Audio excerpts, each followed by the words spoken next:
Cincinnati, it is that time. You got the live show alert, the podcast download alert. Maybe you couldn't wait and you just checked to see if we were up. I suppose it's even possible you're trapped in your basement after a roof cave-in or something, and you decided to listen to our show before you call for help. However you got here, welcome to Cincinnati Soccer Talk.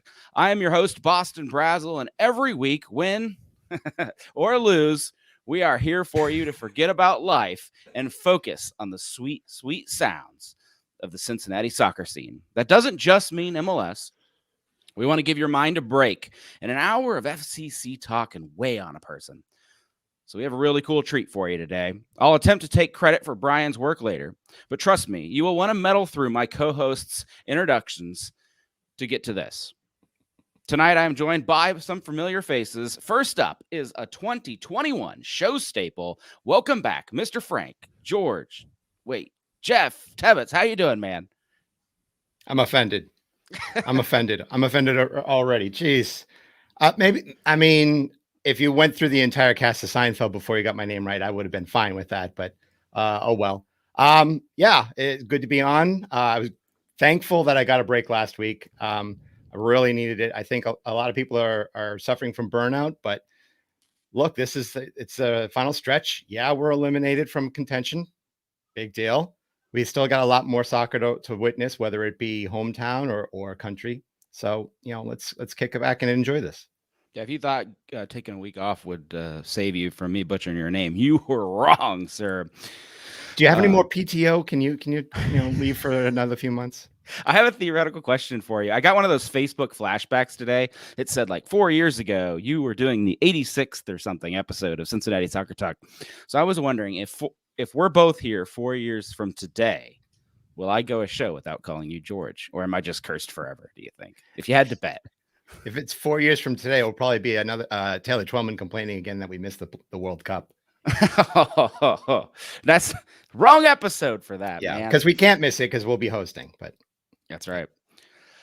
Speaking of those episodes 4 years ago, back then our number one complaint, and I kid you not, people would write into us, and that was that they could not tell our resident twins, Brian and Brad's voices apart.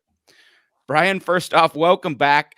And do you think everybody figured it out, or have you each formed your own dialects with age? So now we can tell you apart.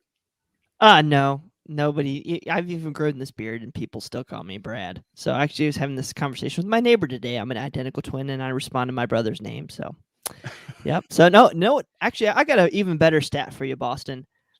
5 years ago to the day, we had our first ever live stream of Cincinnati Soccer Talk with guest Jeff Birding. So, or at least that's what I'm told by Subs. But yeah, so I thought that was pretty neat. Yeah, We've been doing this live show for 5 years, and finally we finally kind of know what we're doing. So, give us another 5 years, and we'll see really how far it goes. Now we have a sponsor. Back then, we were just riding it by our coattails. But funded by Yosef's mom, actually. Mm-hmm. Yeah. Hey, you take what you can get. Oh, we love her. Oh, that's right.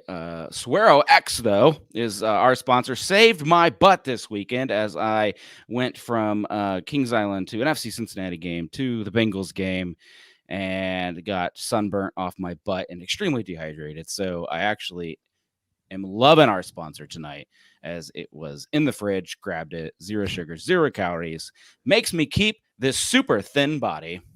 Just kidding. I see you're wearing a schmedium tonight. Yeah, this is an old Cincinnati Dutch Lions. They're not around anymore. I can't get a bigger shirt, so I have to just keep squeezing into this thing. It's like a tube of toothpaste. That was a great opening segment, Boston. Just keep rolling, baby. There you go. Well, let's get into our best and worst. We do have a killer interview for you tonight. Brian did a bunch of work. So before we get into that, let's real quick touch on the best and worst of the week. It doesn't have to be FCC, but it can. Brian, you go there first. I got to double check what my best and the worst were. Ooh. Oh, man. I'll tell you what. Let's go with the worst.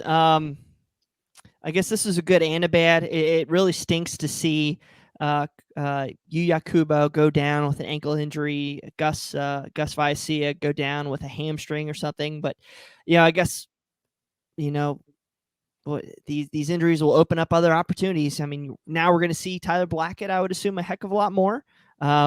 Unfortunately, Yuya Kubo has been a great 6. He's done well on the wing, I would say. I think we would have done certainly much better if he would have been there further into that match. But now we're going to have to see guys like Calvin Harris. We might see Kimi Ordonez out there. So I'm really looking forward to see what that's going to do in this really condensed schedule to the end of the year. So unfortunately, tough to see those guys go down. But I would say my best was the attack of FC Cincinnati. We finally had a consistent attack in this match.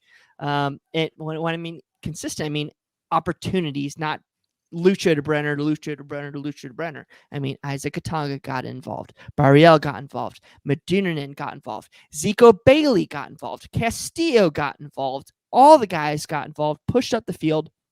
And I was very impressed with Tyrone Marshall and how he instructed his guys, his tactics in the match, and playing quick up the wings, putting those lateral balls across the field. So I was very promising with what we saw of those guys, and I think the person who benefited the most out of that whole thing, Tyrone Marshall.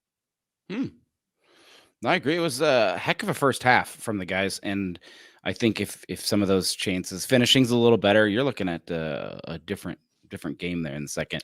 I mean, statistically, XG, we know it's meaningful, meaningless, whatever. We had a better XG than those guys did. We had better possession, better chances, just couldn't put the ball in the net. Yeah. Jeff, give me your best and worst, man. Let's see if we can split this up a little bit. Let's go with best, worst, best. The best number one is I finally got into the Gomez line and tried one of those turtles. Oh yeah, good stuff. I think is that really your first Gomez? Not my first Gomez, my first turtle from Gomez. Sort of the crunchy. I don't want to say that the company that makes the wrapped tortillas with the crunch in it. Good stuff. I think that might be my go-to. The worst, I would say, is the fact that we're still fighting out of these unbelievable 2-goal, 3-goal holes before we show any sort of offense. The only time that our team has come back from behind after being down 2 this year was the home opener against Miami. We scored 2, we tied it up, and then we gave the game right away. We're just not good at getting ourselves extracted out of the messes that we make ourselves. The actual best I want to say, and I don't know if you guys agree with me here, but I thought Camo Mokocho looked great in the second half, especially considering who he replaced. In the second half, his accuracy was high. He really looked like he was involved with the play, had the second most possession in the second half. Compare that to Caleb Stanko, who was worst on the team in terms of possession and in terms of passing. I don't know why Marshall is making this decision to use him in the first half. Maybe it's the fact that Camo just is not a 90-minute guy, but I'd like to see more of Camo play now down the stretch. Let's make sure that the money that has been paid for him comes to fruition. Maybe we can see some good work out of him. Yeah, to your point there, Jeff. I was asked by the Mainland guys, the Orlando SB Nation blog, MANE. So, what's our starting 11 going to be like this weekend? I penciled him in there in that role. That's how well I thought he played. Absolutely. I want to see him play. I want to see him. I don't know if you use Meduninen again because he went 90 minutes, but he also had a great game. How do you have a $1 million guy that's not a 90-minute guy, though? Like, that's what I don't quite understand. So I'm with you. Quality roster build, baby. If you can play him, play him, because 100% that was a terrible game by Stanko. I almost think he just needs a game off just to think about it. I don't know if we've got the players to do that, but that's what I would do if I was a coach. My best, though, Zico Bailey getting the start, looking absolutely motivated out there. Yeah, he's a rookie. Yeah, he made some mistakes. But I thought he was just like the fighter. And he really brought some spunk to that side of the field. So I'd roll him out again. I mean, if you play Bailey, you have to realize there's going to be a couple errors as he learns this game. But I honestly think he's the future, one of the future starters of this team. So might as well get him minutes in a season that means pretty much nothing at this point, because the worst FC Cincinnati is eliminated from the playoffs statistically. I mean, you already knew it deep down in your soul about 2 months ago, but the math has officially caught up with us. We are gone. We're toast.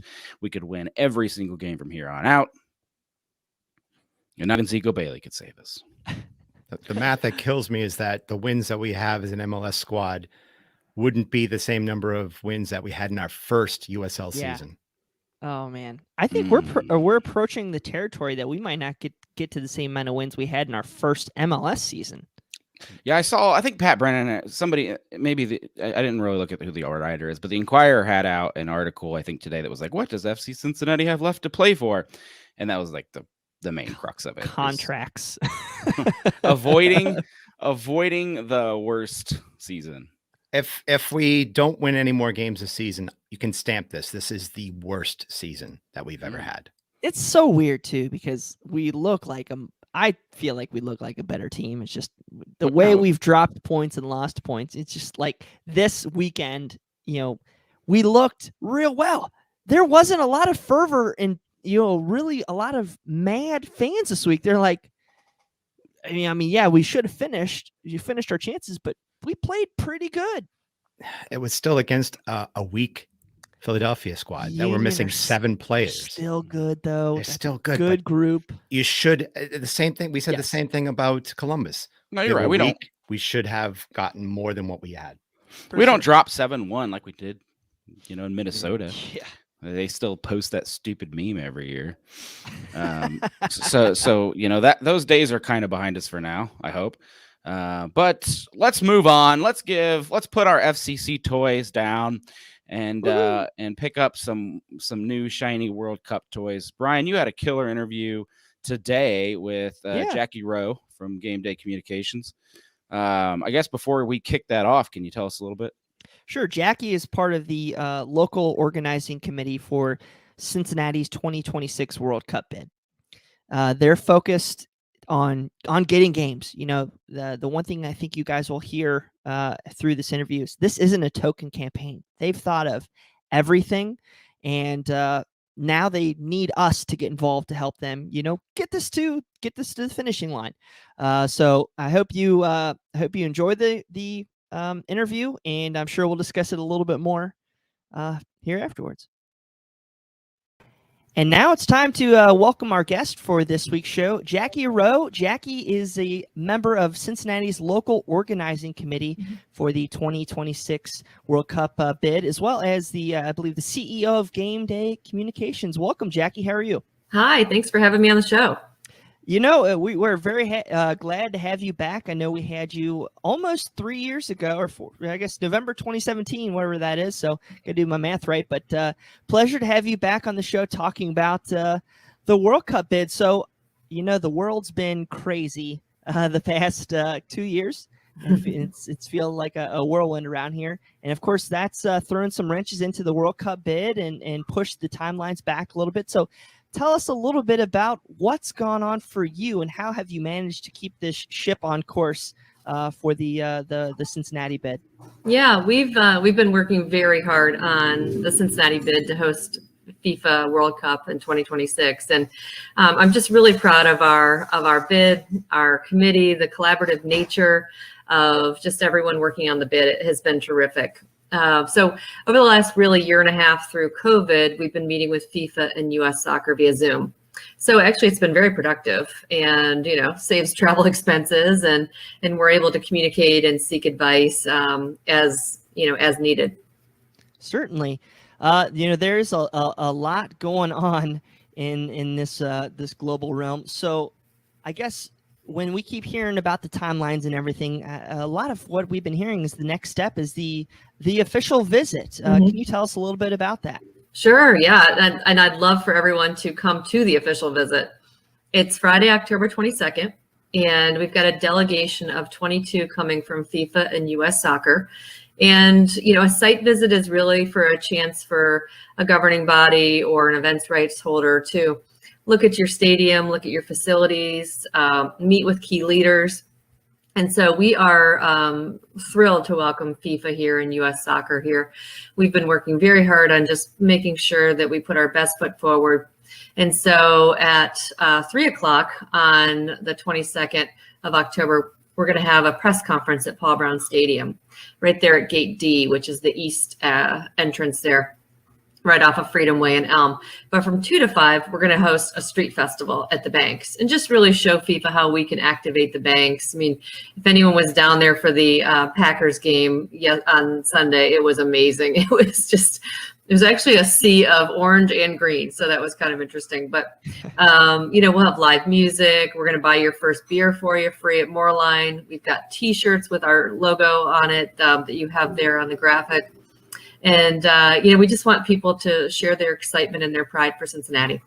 Well, that sounds wonderful. Now, you were talking about the site visit. Of course, you have Paul Brown Stadium, which will be the host instead of TQL Stadium. A little bit of a size difference there. Mm-hmm. I guess, outside of just Paul Brown Stadium, we know it's an NFL stadium. Some things are going to have to change with that a little bit. But what else do you have to show them, whether it be hotels, training sites? What all does Cincinnati have to offer? Well, I can tell you, literally, the entire sporting community in Cincinnati is working on this bid. It's so impressive. And I think that's the beauty of Cincinnati's bid is our LOC is one phone call away from anything FIFA and U.S. Soccer will need. And Paul Brown Stadium would be the stadium of choice because of capacity. We're in a really good position there because there's new master planning going on between the Bengals and Hamilton County, and which will be done by 2025. So the timing could not be better. And both the county and the Bengals have said, yes, we will overlay the FIFA specs to accommodate the specifications that FIFA needs. Also, I should tell you, we had the foresight, the county did, and the Bengals did, to build Paul Brown Stadium with soccer in mind.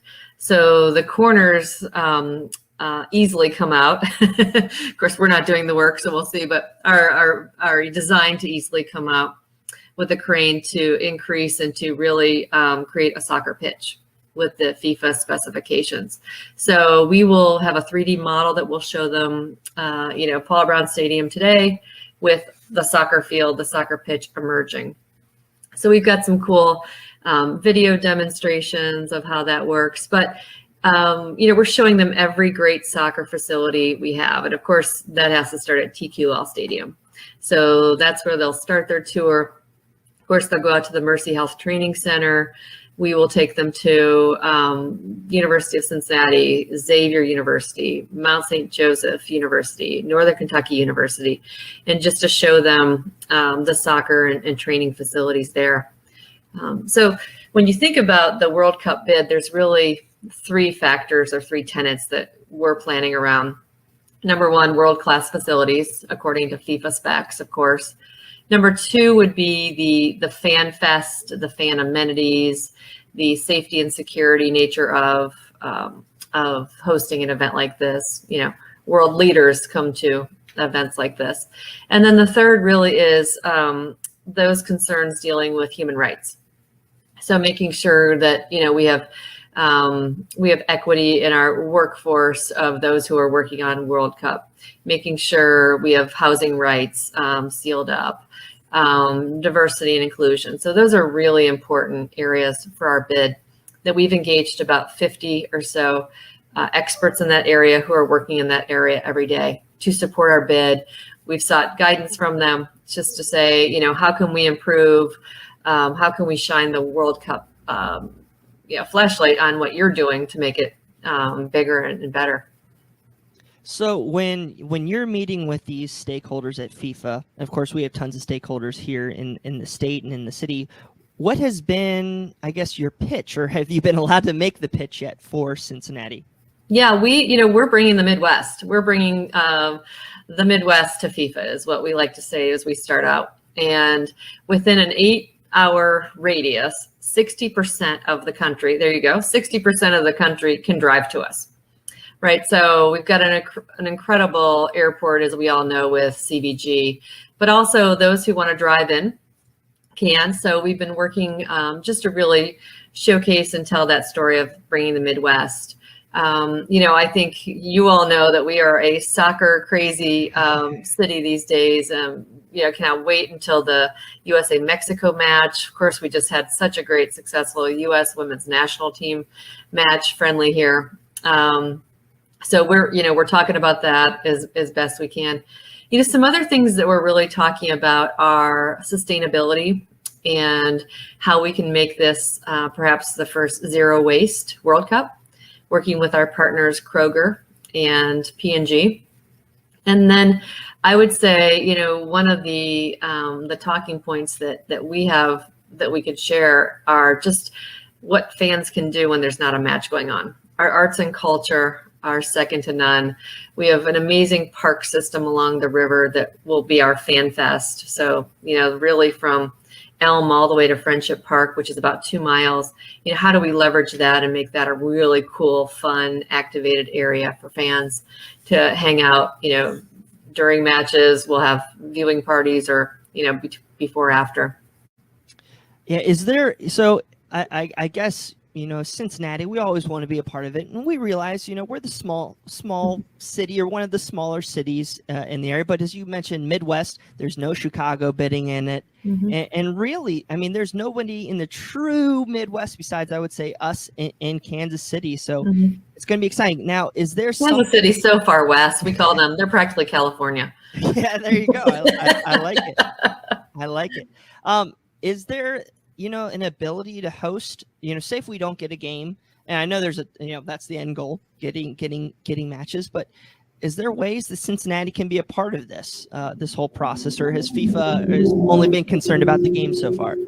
Yeah, we're working really hard to host games, group play. That's where we want to be. We want, we want the excitement around that, the fans who visit, they say anywhere from 10,000 plus fans per country will come and will be there. They want to be in the same city as the team. So that's really what we're working hard for. Yeah, I would love to see it. I've always been, fascinated, even with just attending some of the international matches or even some of the club friendlies, how many of the fans want to travel. So I'm sure you guys are lining up all the hotel rooms and thank goodness. We are. We are. I was fortunate in 2019 to go to the Women's World Cup first round match in Nice, France, and it was Scotland versus England, and it was so much fun. It was, first of all, it was amazing soccer.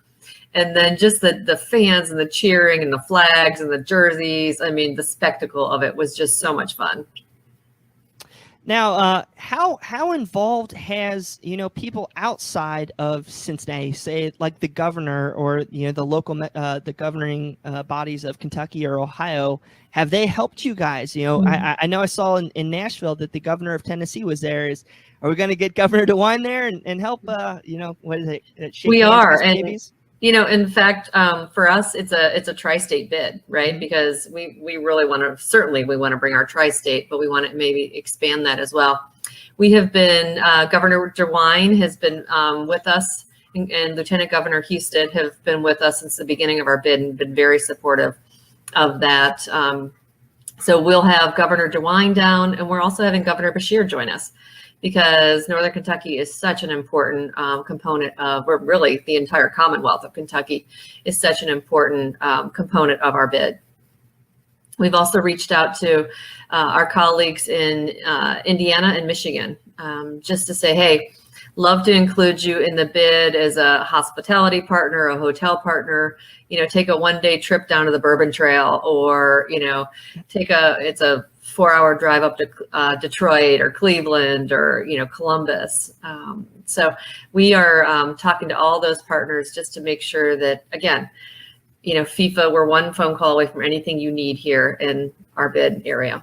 Yeah, it seems like a Herculean effort to get all these groups together. So it is, but it's so amazing because people are picking up the phone and saying, yeah, what can we do to help? Mm-hmm. And that's the beauty, I think, of just the collaborative spirit that we have. I mean, you know, our LLC leadership is the leadership of the top companies in our city, from Procter & Gamble CEO, Kroger CEO, American Financial Group, Mr. Lindner, of course, of FC Cincinnati, and Barbara Turner from Ohio National. We then have a local organizing committee of about another 36. We also have media partners, and those media partners have given us media in the range of about $250,000 in value. So we have TV spots running, we have billboards running. You'll see our print ads and our digital ads, our downtown banners. If you go to Washington Park or Fountain Square, you'll see our images. And really what we're trying to do is just engage the community, because this is going to take a village once we get it. Oh, yeah. And we want everyone to log on to 2026cincy.com and sign our pledge.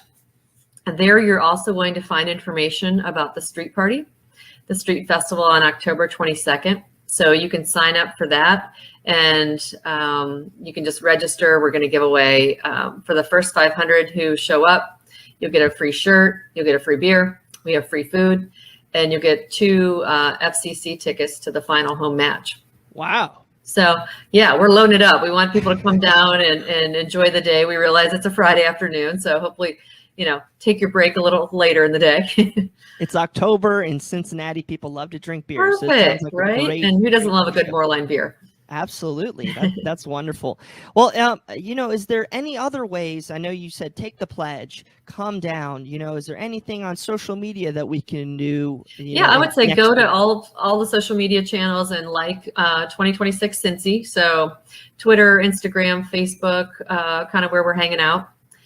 We've got a great 30-second video that you can share that just really talks about the excitement of soccer in Cincinnati.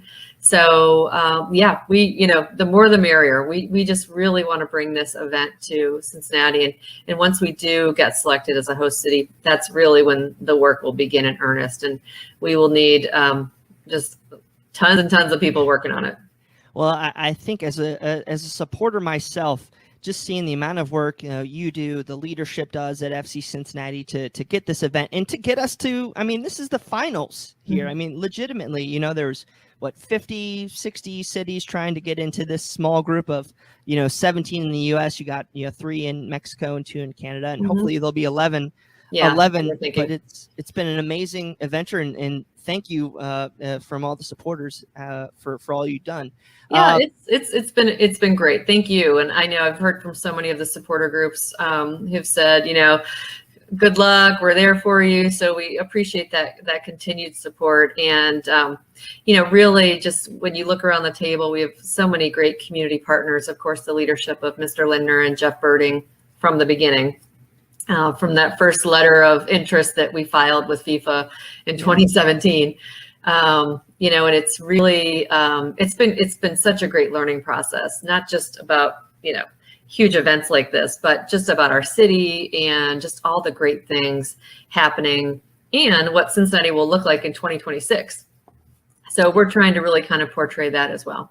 Yeah, it's definitely city on the rise is what Jeff Birding calls it. But, you know, before I get you out of here, I don't know if this is public information or not, but has FIFA given the host bid cities an idea of when they will make their decision, or when they could expect the news that, hey, you got a game, or hey, you don't have a game? We're hearing early 2022, so don't have a date, but the minute we know, we will share that for sure. You can guarantee. Definitely. Yeah. So you know, the delegation comes in on the 22nd. There are 22 people. And we will show them the best that Cincinnati has to offer. You know, it's minute by minute itinerary, and it's going to be an exciting day. Very, very cool. Well, we appreciate your time, Jackie. Again, guys, go to 2026cincy.com, sign the pledge, get involved. Come out to the event on the 22nd and to support soccer in Cincinnati. That's what we're here to do. So, Jackie, thank you so much. And can you leave another reminder of where they could find you or get involved in anything that you're a part of in the city? Yeah, absolutely. So Jackie Reau on social media, and then gamedaypr.com is where you can find all my information. If you want to call me, send me a text, email me, however, any questions you have, I'm here for you. Wonderful. Well, thank you very much, Jackie. Thank you. Have a great day.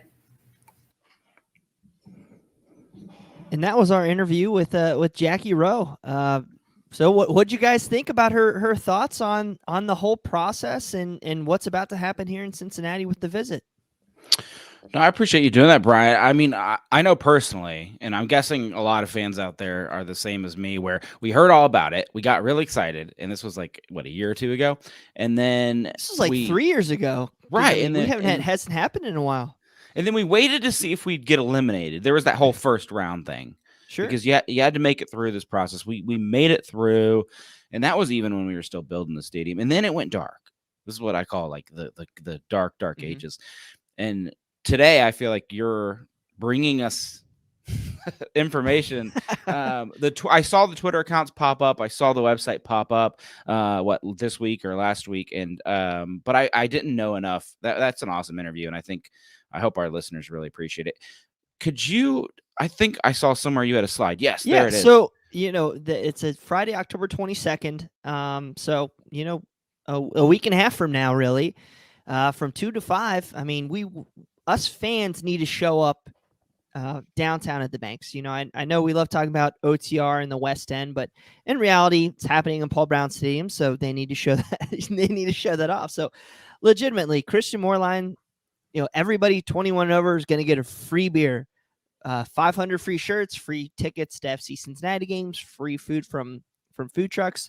A lot of the stuff's really going to start happening right about 3:00. But yeah, I mean, we need people to show out and show this group of 22 dignitaries from around the world, what Cincinnati is. I mean, we are the small guy here. I'm going to throw up a slide here. I know you can't see it on the podcast, but look at those cities that are involved with this bid. You got Boston, New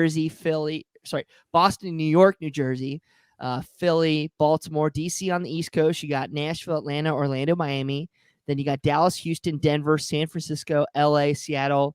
And then you got Cincinnati and Kansas City in that center of the map. So, I mean, we have to hit, just like our MLS bid, we have to hit every single step perfectly. And then get a little help from somebody else falling out too. But I'm joking. We have to show up for this if we want any chance of a game in Cincinnati. Did either of you do any of the Major League Soccer stuff when Don Garber came to town? It was incredible. I feel like fans stepped up for that, and it was it helped. Is it the reason Cincinnati got chosen to be a Major League Soccer franchise? No, but it is a factor that played a piece, and it showed we care. It showed. I mean, there are cities that did not put on anywhere near the show we did when they were going through that whole 10-city sweep. I think it's an important part. Impressing FIFA when they come to town is a really big deal. I mean, you see what happened. Okay, so they visited 9 cities, I think, in September. And how many of those did you really hear about? You heard about Nashville. You heard about Nashville a ton. We need to be like that. They need to say, "Oh my God, this reception here in Cincinnati is incredible." We checked out all these over the Rhine, the West End. This could be really an amazing whole city feel to this event. And I mean, there's so many special parts about our city. Yes, there's the knock on the transportation, things like that. But in reality, this is a special town. It's a special environment, and I do think we legitimately have a chance. And this is our time to do our part. I think we have a shot. I mean, looking at any of the remaining cities or combinations on the board, a lot of them have come up when the MLS 3.0 sort of came to fruition. You have Atlanta, Nashville, Orlando, Miami. A lot of these bigger cities, and definitely cities that as MLS squads have put pins in the map. Mm-hmm. And that's the one strike I think we have, is that yes, we came out and we showed up for these early things when we were a USL squad, but since then we really haven't been seismic as an MLS squad. That might, I think, and I don't want to put cold water on our bid, but that might be a strike against us. That being said, I also look at things such as what ratings look like when big international games are shown on TV. Maybe a Man City versus Chelsea is shown early on. And you see constantly Cincinnati up in the top 10 in terms of like per capita, or I guess the Nielsen ratings in terms of who watches these games, who gets up and really gets excited for these big matchups. And that should, I think, give you a little bit of a sense that Cincinnati is more of a soccer town than it used to be. And that should, I think, come into play when it comes to giving these hosts out. I think people are still willing to travel here. I mean, look at, Grant Wall's little tweet tonight about, ticket prices in the atmosphere before the game's going to be epic, and how many people are traveling. And I think that's all good marks for us. Could it play a factor? I kind of wish they would make the decision after that game. So, if it is early 2022, great for us. One thing, unfortunately, we had a little bit of a technical difficulty in the middle of our interview with her earlier today. She's saying all about inclusivity. They are legitimately like going to put interpreters. If we have, say if Cincinnati would have Peru versus France, I mean, we will have different interpreters literally stationed on street corners around the city. I mean, to make this an easy event for people to do. And I don't know how many cities can organize something like that. So there's a lot of special things that are going on. And these people, these 30 people in the organizing committee, all these other private companies, I mean, they are going after this event. Like, it truly means something. I think I was, as what Boston said, you haven't heard anything in a while. There's been a lot going on behind the scenes. And, it just makes me feel a little bit better that, all this is coming out now and we do have a shot. No, 100%. I think if I was a part of this, and luckily for everybody involved, I'm not. The key point I would drive home, because this is what's going on with the U.S.-Mexico game, is if you come to this town, you are the event. If you choose Cincinnati, and there he goes. Tap on your mic if it works. Yeah, no, I agree. I mean, it's amazing. People come here. I mean, when you come here, David Moore, look at some of the other big events like the World Choir Games. The city shows up for this stuff. I mean, it's not going to be a secondary event. I don't think it really would be in a bunch of other places, but I think Cincinnati would truly own it, where it would get lost in the shuffle in some other events. I think you're back, Boston. Yeah, no, my point was just that this town will bend over backwards for this event. If you go to Miami, which they might do, it's just another thing there. And is the World Cup a big deal anywhere it goes? Yes, of course, it's going to be a big deal in Miami. However, there are still going to be people going to the beach. There's still going to be people going to the clubs. There's still going to be people, whatever. Life does not stop in Miami for this event. Whereas in Cincinnati, I feel like that is the weekend. The World Cup gets all of downtown that day. Like, yeah, they will release businesses early, like they did for the All-Star game. I said this to Jackie afterwards. I said, you need to get on the phone with Carl Linner and have him tell all his employees in that big shiny tower at 2:00 on the 22nd, bye-bye. Get down there. I think you can probably have your beautiful bride there send an anonymous email to get that done, right, pal? Don't be shocked if they don't do that. They already let people out early on Fridays. Oh yeah. I love this right here. David Moore. Imagine if Germany played here. Holy crap! I mean, I think a lot of people. I mean, we're a very diverse community. Italian, German, Austrian. I mean, I know there's a lot more diverse places in Cincinnati, believe me, but I think it'd be pretty crazy no matter what, because I mean, there's communities all around, like 60% of the country is within driving distance of Cincinnati. Not many people can really say that. And I think that's kind of special for our bid and the opportunity here with Cincinnati. Well, I think we also can't just rule out Germany. You've got a lot of European cultures in this area. Minnesota, they bowed out of the bid. There's a heavy European influence up there. They definitely would travel to some of these games. And let's not rule out really the rest of the country too. This is while the airport is not necessarily in Cincinnati, it is still a hub for Delta. So you're going to get people to travel here and there, and it's not going to be as difficult as people will think. More like Allegiant these days. It's still a hub, though. It's still a major area where you can get a direct flight to some major cities. Hey, baby, I had some great flights to DC a couple weeks ago for like $120 a pop. I loved it. I just love that we're in this conversation. I also kind of want, for those of you who don't know, Jeff here is a Japanese speaker. So I really want Japan to get in this just so he has to work. He's totally going to have to be on the street corner while the rest of us are partying. Don't be surprised if you see Japan's got to make it. They've lost a few surprising results, but I mean, you've got Toyota, you've got Nissan, you've got Honda operating plants in the area. Nashville and Lexington would be huge. Nashville, that's why they're trying to get it. I mean, that's the butting heads right there. If you get that, I have a good feeling you'll get a Japanese game, a Japan versus another, and you'll get a lot of people showing up for that. I imagine. Well, before we get too crazy, we do want to thank all of our fans. This show is by and large supported by our fans.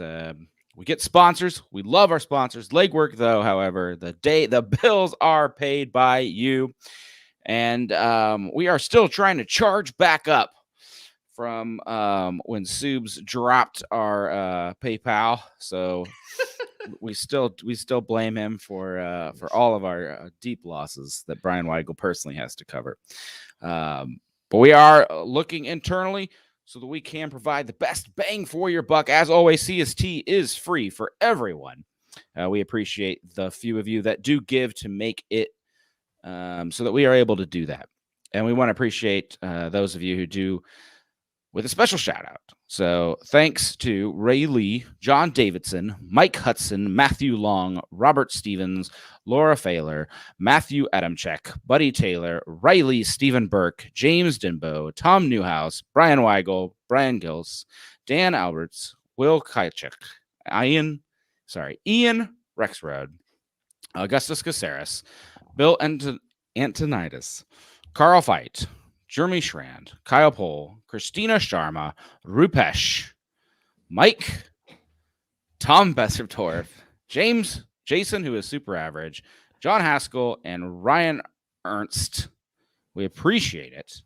I believe we also have Mary, who is a recent Patreon, so we appreciate you all. I give that readout a B-. B-? Yeah. All right. Well, I tell you what, next week we'll try to fire it up just for you. Real quick, let's do we've already kind of discussed the game, so I don't want to hit home too much more, but I feel like we did? It stinks. I feel like best and worst kind of really was the game recap, but I'll be honest with you, and I don't know what our listeners think. I mean, traditionally we do a lot of FC Cincinnati stuff, but a lot of us, I think, are kind of burnt out, whether it's us, the SGs. I mean, I think this is a systematic thing that we're all just kind of like, just turn the page on these guys for this year. Well, it's, let's just talk about that, because it's hard not to have that mindset when the season's over before it's over. Now, don't get me wrong. I'm still going to show up. I'm still going to attend those games. I paid for these tickets. So of course I'm going to go and I'm going to have a good time with my friends. I think we talked about this just a couple weeks ago about how this is now like the period of the season where it's to me about hanging out with everybody I can before I lose you all for the winter, because no one's going to come see me in January and have a beer with me. So really we got to get this all smashed home before the next few games are up. I hope to be taking all three of my kids and my wife to this Saturday's match. We'll see how that goes. See how long those little babies can last. We can still play spoiler here. I mean, we're still playing against teams that have something to play for. Atlanta's still out of contention. Orlando is still faltering a little bit. If we beat them this week, we really throw a monkey wrench into their playoff hopes. We can play spoiler, and I think if you look back at how the Bengals played spoiler for the Ravens a few years ago, let's embrace that role. Let's be the team that drags down all of these wannabes with us. I like that. Find the silver lining there, Jeff. We have 2 in a row though, don't we? Don't we have? Yeah. Correct me if I'm wrong, but we have Orlando Saturday, and then we have Chicago on Wednesday. Mhm. Yeah. And then follow that up on the road at Miami, and then Wednesday night heavy hitter October 27th versus Plastico FC Nashville SC. So I'm hoping that game's going to be something. We probably wouldn't. I mean, it seems to me like they're going to make the playoffs, but wouldn't it be nice to like pull them into Bloody like their a mouth? fifth, pull them into 5th or 6th place so that they have to go on the road? Oh yeah. That I would would- be nice. I would give up. Granted, it's not saying much, but I would give up every single game. Take 0 points for every single game the rest of the season if we got 3 on Nashville. Oh heck yeah. Is that a trade you'd make? Right. Well, right now, yes. Earlier in the year, no. Early in the year, I would have said both games. There you go. Depending on who you ask, considering we've never gotten quote unquote 3 points against Nashville, it would be very nice. Well, let's talk about a team down the road, because for those of you who listen to our show and love Manu Ledesma, he just had his first game versus Indy. I don't know if either of you caught it. I tuned in just for a little bit. I pulled up my old ESPN subscription that for some weird reason I'm still subscribed to. Manu got an assist. And And a 3-1 loss. yeah, Indy's not a good team this year. No, they're not. I'm Their not sure what defense is happened to terrible. them. Poor Bobby Edwards. Indy's lost a few really good pieces. You know, either I think Tyler Pasher went to Houston, where he's probably miserable there as well. Kenny But- Walker. And I think a lot of the players also, you know, packed their bags and went elsewhere, including Louisville. But if Manu can have a resurgence there, I'm wondering, would he play just this season, or he must have a thing for next season as well? You'd think. I'm not sure what's going on there, because they actually threw in the towel with Lucas Oil Stadium, and now they're back at their old like NASL place that they played. That's not a good Carroll place. Stadium. Yeah, it's like what I think you still go in porta potties and everything there, right? So it's just not a great spot for having hosting a soccer team with as many fans as Indy has, and unfortunately for their poor fans, they now have to watch Louisville with the brand new stadium, Cincinnati with a new stadium, Columbus with a new stadium, Lexington just got announced, a D1 USL club. They're going to build their own stadium. So Indy is like the short straw in the entire region. And they passed some vote, you know, a year ago where their stadium was supposed to be included with the Pacers' new stadium deal. And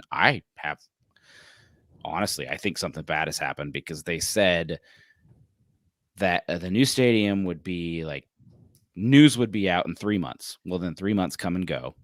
Hilariously, Louisville fans were the ones that brought it up and trolled them like, hey, it's been 3 months. Where's the news? And it forced their official account to be like, we need a little bit more time. But Boston's never lost the USL, or never has left the USL Reddits. Well, he should like what's going to happen this next weekend. Indy 11 hosts Louisville.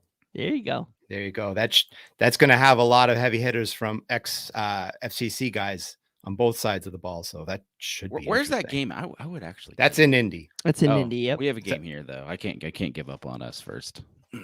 Sure you can. Sure. Actually, I think is it on the 23rd, to 2 weeks. So yeah, good for him. He's a great steward of FC Cincinnati, and to this dying day, if we can put him as a coach in our academy, just like Justin Hoyt, do it. Well, man, we got a long list of these players that we want to bring back for coaches. Jimmy McLaughlin's one of them, supposedly. I apologize. It is this weekend. Sorry.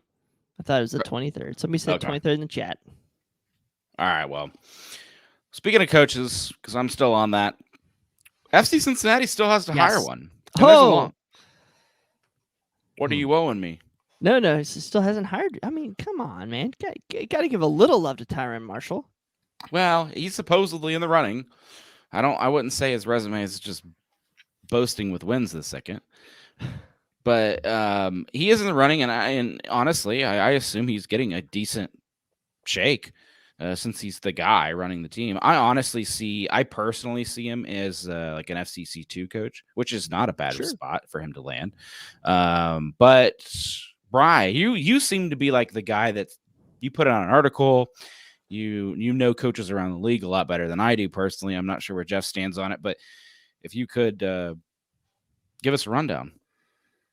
Yeah. Well, to the Tyrone Marshall's point, I would have put him, fringe top 10 candidate, like maybe BC level opportunity. If our number 1, 2 guys say no, okay, Tyrone's here. If he's done well, players like him, let's do it. I think he jumps quite a bit after this week in the offense, and we'll see how he finishes the year. If the rest of the year looks a lot more like this past week, except with finishing, I think Tyrone Marshall's going to have an absolute chance to be the manager. The thing is FC Cincinnati, whether it's Jeff or Chris Albright, has said we need to prioritize winning, we need to prioritize success and MLS experience. So I think, honestly, you're probably going to go with somebody who's in the league already. I don't think it's going to be Bob Bradley. No offense, y'all. I don't think that's going to happen. Would I like it? Sure. I just don't think he's going to put his eggs in our basket. But I could see a couple MLS current MLS head coaches, and a lot more MLS top assistants be considered for this role. Guys who are maybe in lower spending clubs like Robin Fraser, who I've been chanting for Major League Soccer since day one. Should have hired Robin Fraser. Should have hired him. I think he's going to be a candidate. Luchi Gonzalez, likely going to be a candidate. We've all heard the Pat Noonan stuff. Hey, go after Jim Curtin. Make the phone call. See what happens. Aim high. So I think there's a lot of opportunities here, but it does need to come with experience. And the thing that worries me so much is we're already going out there with a technical director who's a first-time GM. Yes, he's been around. He's been the interim head guy in Philly. I just get super nervous having a new first-time head coach as part of FC. Do you guys agree with that? Just because it's too many new in too many positions? Too much new. Too much new to right the ship. I'd rather have a guy who's got the policy, regardless of what, it's a super different relationship between going from the assistant to head coach. I mean, we've had these discussions with Mike LaHood on here time and time again. It's, you put your arm around a guy versus, you honestly has to isolate a little bit. So I would even take a look at guys like Ben Olsen, who's the technical director of the Spirit right now. I mean, give him a look. Give Dave Sarakin a look, who's down in North Carolina. I mean, former U.S. men's national team coach. Dom Kinnear, maybe he's an assistant guy. Hell, maybe even Sarakin could be an assistant to a young guy. But there needs to be a balance there in that coaching staff. I saw you wince a little bit. Wasn't he the Jeff. guy we turned down for Jaap Stam? Tab Ramos was the guy that we passed up for Jans. There was Berhalter, who that's not extremely public, but Berhalter was in the running with Stam. Are you talking about Dom Kinnear? Yeah, I thought he was the name we threw around last time. Yeah, he was certainly a name that we threw around last time. Well, Jeff, you did this whole thing with New England, and they've turned it around with Bruce Arena. Who's our Bruce Arena? Well, it would be Bob Bradley, but that was already discussed. I really don't think he would be a good fit. I think we already have a young GM who has potential and who has an idea of the future. I think if you bring in Bob Bradley, who probably would have an idea of becoming a GM, being the next Bruce Arena, where he can call his own shots and pull his own strings, I don't think he'd be a good fit because of that. Maybe 3 years down the road, if something's gone wrong and we need to get things back on track, maybe he comes in and becomes what Bruce Arenas was for the U.S. men's team and tries to fit things in. Some of those names that came up, I'm not sold on Saracan. I think, or Saracan, I should say, just because he hasn't really turned a good quality product out since joining NCFC. Yeah, as the he's head moved. coach. Apparently he's moved on too from there, but Yeah, but he wasn't. He was going in a negative direction with them as well. I don't. Maybe as an assistant, maybe, but as a head coach, I'm iffy on that. Some of the other, I really think that Pat Noonan, if you're going to get someone new who hasn't got experience, I think you got to go with Pat Noonan so that he has that connection with the Philly connection with Chris Albright. I think if at least with that head start, they should both be on some sort of same wavelength, that getting gears moving should be easier than if it was somebody fresh and new. sure. In the I back think that's a great point. in the back of my mind, maybe I'm doing this just to troll everybody, but wouldn't it be unbelievable if we hired James O'Connor? No. Come He on. won't take winning in on. Major League Soccer. He's done. I know, but you winning want in Major League you Soccer. want to see chaos happen. You know, you want to see all if you want to see us burn and get a fourth wooden spoon, wouldn't you want to do it with him? Sure. His first move would be trading for Kyle Smith in Orlando. Hey, that's not the That worst might be a thing in the step up world. in some cases, but He Not the takes him worst everywhere. thing. But as far as what my choice would be, I think you either go with someone who has experience like a Ben Olsen, Mhm. or you go with someone who's got the connection with the current GM like a Pat Noonan. yeah, I think James O'Connor's done. Yeah, I know you were only half serious there, but I don't think he's going back into coaching. I think he's going to sit at his nice, cushy job in Louisville where he gets to GM two different men's and women's clubs. Yeah. It would be so much fun to see that happen, though. Yeah, it would be. A couple other names. I know we're running out of time here. Richie Williams, Rev's assistant, played at DC United with Chris Albright. He coached Chris Albright with the Red Bulls. You got Ezra Hendrickson, assistant at Columbus. He was the manager of Seattle's 2 team for a while. He played with Albright in LA. So I mean, there's a lot of connections. I mean, heck, Ben Olsen played with him at United, U.S. men's national team together. So that's the one thing I like about Albright. He's got Hendrickson, I think, connections. isn't Hendrickson also the assistant for the Crew? Yes. Ezra, yeah, he's the assistant for Columbus. Yeah. That would be a nice steal.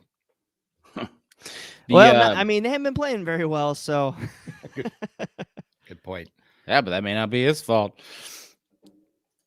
Got Josh, you got Zardes out there who's losing games to Panama.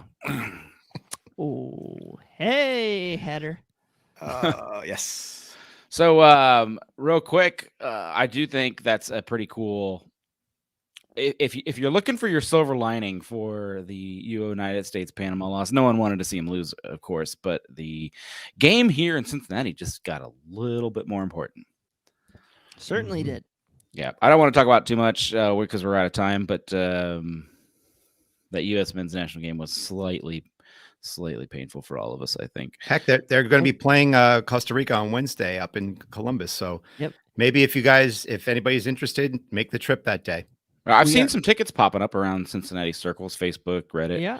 If you want to go, there's definitely tickets out there, and some of them are face value, lower in face value. So yeah, just to remind you guys that probably when you're listening to this in podcast form on the 12th, we will be 1 month away from 2-0.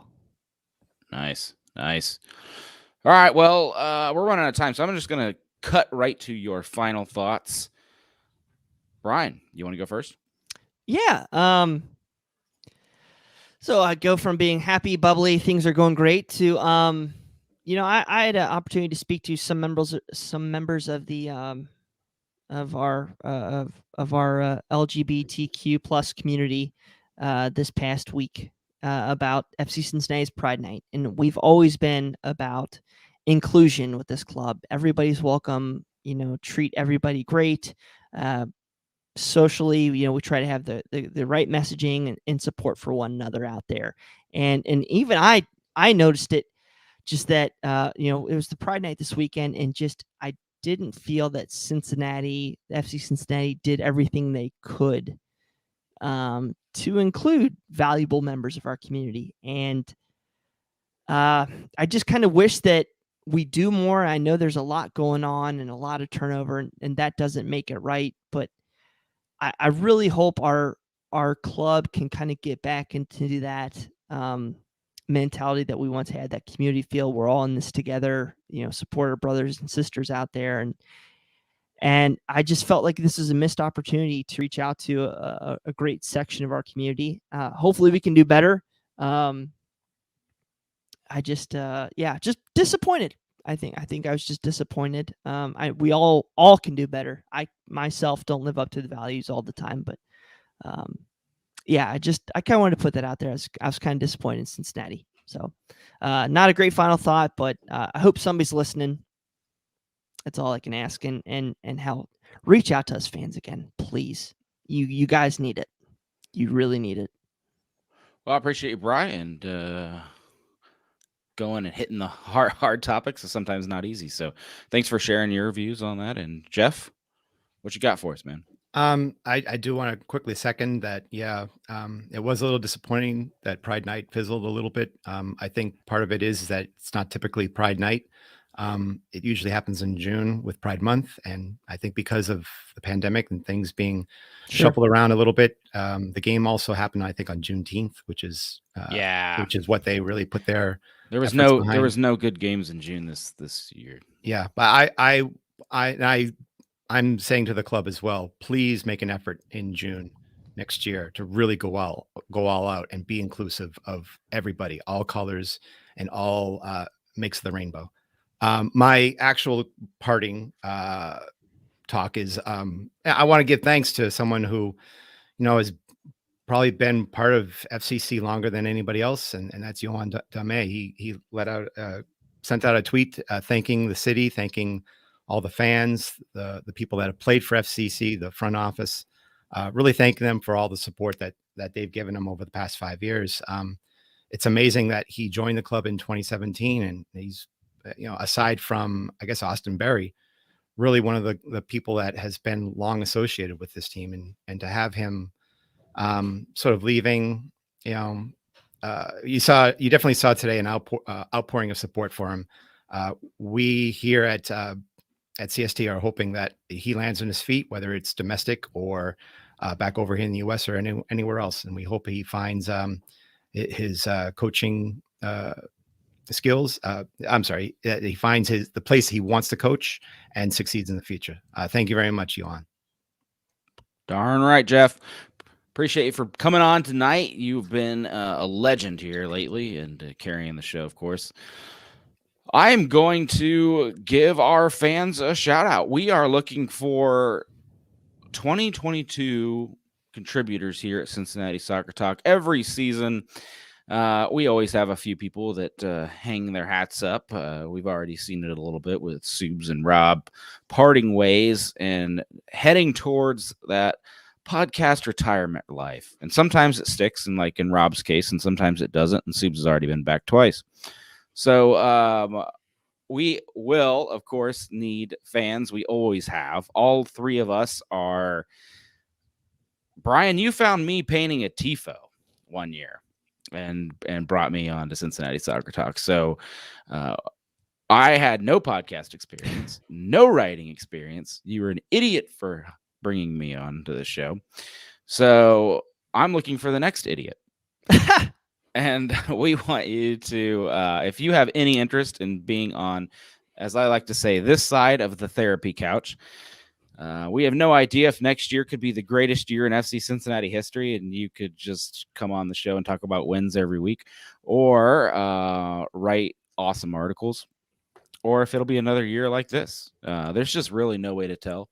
And morale's always a thing, but honestly, if you're listening to this show right now, chances are you're probably a pretty hardcore diehard fan. So yeah, guys, we've done this for a while, and I think 6 years for us, and it's a venture. It's about getting people together. There's a lot of flies on the wall out there that just want to yell at you and tell you how wrong you are.